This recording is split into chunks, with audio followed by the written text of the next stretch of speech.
প্রিয় দর্শক বন্ধুরা, এই মুহূর্তের জন্য উঠে আসছে গুরুত্বপূর্ণ খবর। প্রাথমিক টেট পাস 2022 থেকে অত্যন্ত গুরুত্বপূর্ণ খবর থাকছে এই ভিডিওর মধ্যে।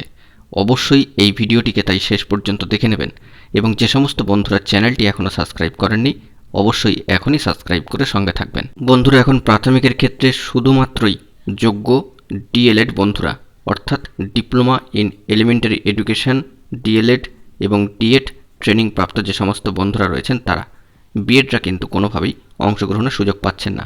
এক্ষেত্রে প্রাথমিক টেট 2022 যারা পাশ করেছেন তাদের সংখ্যাটা D.El.Edদের ক্ষেত্রে অনেকটাই বেশি, তাই তারা চাইছেন দ্রুত ইন্টারভিউ বিজ্ঞপ্তি এনে তাদের ইন্টারভিউ সম্পন্ন করে নিয়োগ করতে। এমনটাই তারা দাবি রাখছেন, কারণ তাদের স্বচ্ছ টেট এবং দীর্ঘ সময় ধরে তারাও কিন্তু অপেক্ষা করে রয়েছেন। কিন্তু এরই মাঝখানে দুটি গ্রুপ তৈরি হয়ে গিয়েছে প্রাথমিক টেট পাস 2022কে কেন্দ্র করে। তাহলে এখন প্রশ্ন হচ্ছে যে পর্ষদ তবে কাদের কথা শুনবে? পর্ষদে তাহলে এই দুটি গ্রুপ থেকে দুই ধরনের কি বার্তা যাবে? দুটো গ্রুপ তো হয়েছে, কিন্তু বলে রাখা ভালো তাদের উদ্দেশ্য লক্ষ্য একই, অর্থাৎ তারা চান দ্রুত ইন্টারভিউ নোটিফিকেশান প্রকাশ করে ইন্টারভিউ সম্পন্ন করে তাদের নিয়োগ দেওয়া হোক। সেই দিক থেকে প্রাথমিক টেট 2022 পাস D.El.Ed ঐক্যমঞ্চের লক্ষ্য যেদিকে এগোচ্ছে, 2022 প্রাথমিক টেট উত্তীর্ণ ঐক্যমঞ্চের লক্ষ্য কিন্তু সেই দিকে এগোচ্ছে। তারা চান দ্রুত নিয়োগ হোক, কিন্তু দুটি গ্রুপ হওয়ার ফলে সামনে কি সংকট তৈরি হতে চলেছে? পর্ষদের কাছে কি দু ধরনের বার্তা যাচ্ছে?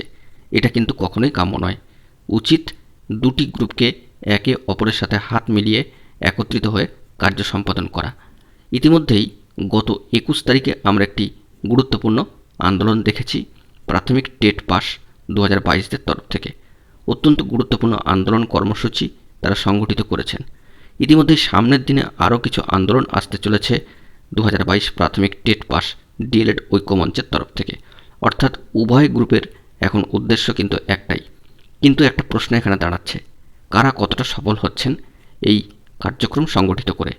দেখুন বন্ধুরা, এই মাপকাঠিতে কখনোই কিন্তু বিচার করা সম্ভব নয়, এবং নিয়োগ কারা আনছেন এটাও কিন্তু এই মাপকাঠিতে বিচার করা সম্ভব নয়। ইতিমধ্যেই আমরা জানি যে সর্বোচ্চ ন্যায়ালয় সুপ্রিম কোর্টে 2022-এর রিক্রুটমেন্টের উপরে স্টে রয়েছে।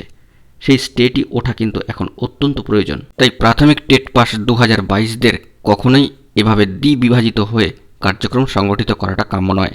উচিত একে অপরের পাশে থেকে একে অপরকে সাহায্য করে এগিয়ে চলা। সিদ্ধান্ত গ্রহণের ক্ষেত্রে, মতামত দেওয়ার ক্ষেত্রে, কার্যক্রম সংগঠিত করার ক্ষেত্রে পার্থক্য থাকতেই পারে, তবে উদ্দেশ্য লক্ষ্য কিন্তু একটাই, টেট পাস 2022 D.El.Edদের অতি দ্রুত ইন্টারভিউ নোটিফিকেশান এনে ইন্টারভিউ সম্পন্ন করে নিয়োগ সম্পন্ন করা। কারণ সামনেই আবার প্রাথমিক টেট 2023 ডিসেম্বর মাসে আসতে চলেছে। কার্যত এই সংকটময় পরিস্থিতির সামনে দাঁড়িয়ে প্রাথমিক টেট 2022দের দুটি গ্রুপে বিভাজিত হয়ে যাওয়া কখনোই কিন্তু কাম্য নয়। এমনটাই আমরা আশা রাখছি তারা দ্রুত যাবতীয় সমস্যার সমাধান করে একে অপরের পাশে থেকে হাতে হাত মিলিয়ে কাঁধে কাঁধ রেখে কাজ করে চলবেন। নিয়োগ কিন্তু দরকার, সেটাই এখন এক এবং অদ্বিতীয় লক্ষ্য হওয়া উচিত। এর পাশাপাশি মহামান্য কলকাতা হাইকোর্টে প্রাথমিকে 5ম শ্রেণীর সংযুক্তিকরণের মামলা হয়েছে।